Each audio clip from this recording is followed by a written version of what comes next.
Rusty, Rheneas, and Skarloey chugged cheerfully through the Sodor countryside.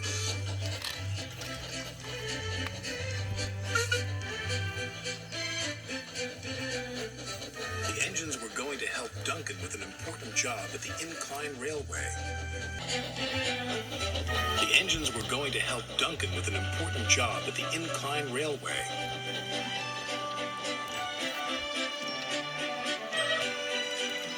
The engines enjoy working at the Incline Railway. The way the loaded slate cars roll down the incline, pulling the empty slate cars up. But they are always careful. Duncan doesn't like working at the Incline Railway. He is always impatient to get back to the junction. This makes him careless and gets him into lots of trouble.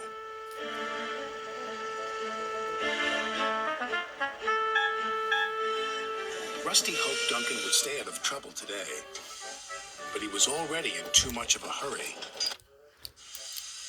"I'm a plain-speaking engine," gruffed Duncan, "so collect your slate cars and be quick about it." And off he steamed. Bossy Boots chuffed Rheneas. Pushy Puffer puffed Skarloey. They didn't like Duncan telling them what to do. "He just wants to get back to the bustle of the junction," Rusty said.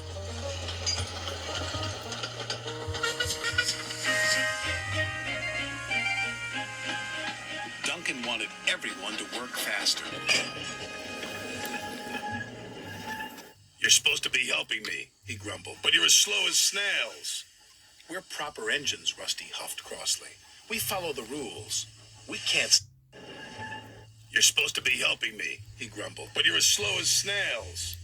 "We're proper engines," Rusty huffed crossly. "We follow the rules. We can't send up more than 4 slate cars at a time," chuffed Rheneas. "Then work faster," said Duncan impatiently. Later that day, Duncan was working the incline.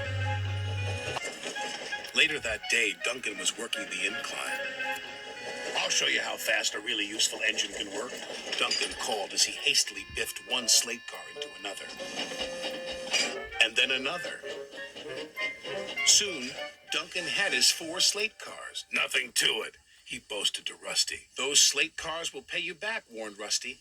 "Slate cars don't like to be biffed." "I can handle slate cars," he cried. The 3 little engines could see Duncan was not going to listen. They carefully chuffed away from the incline with their slate cars full of slate. He became even more careless. "I'll show that smelly diesel and those lazy steamers," he said to his driver. "Careful," cautioned his driver. "You're asking for trouble." And he got it. Duncan didn't notice his chain was tangled in the coupling of the slate car in front of him. Suddenly, he was being pulled up the track by the empty slate cars. "Bouncing bogies," he cried. "It's got me." Duncan's driver jumped clear. Rusty returned to see Duncan being pulled up the incline. "I tried to warn him," said Rusty. "He never listens," the little diesel's driver said.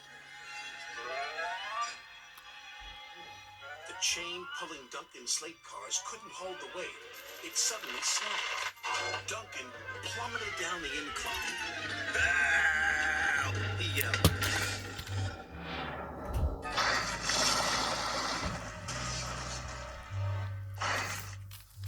"Glug, glug, glug," he said. "Bluggle my bloiler." Duncan felt foolish and very wet.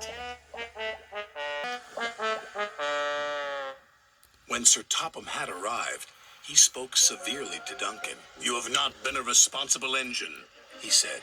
"Your impatience has caused confusion and delay, and you owe these engines an apology." "Sorry," Duncan said to Rusty, Rheneas, and Skarloey. "Once you have been repaired," Sir Topham Hatt said, "you will work the incline until you learn to be patient and careful." "Yes, sir," said Duncan.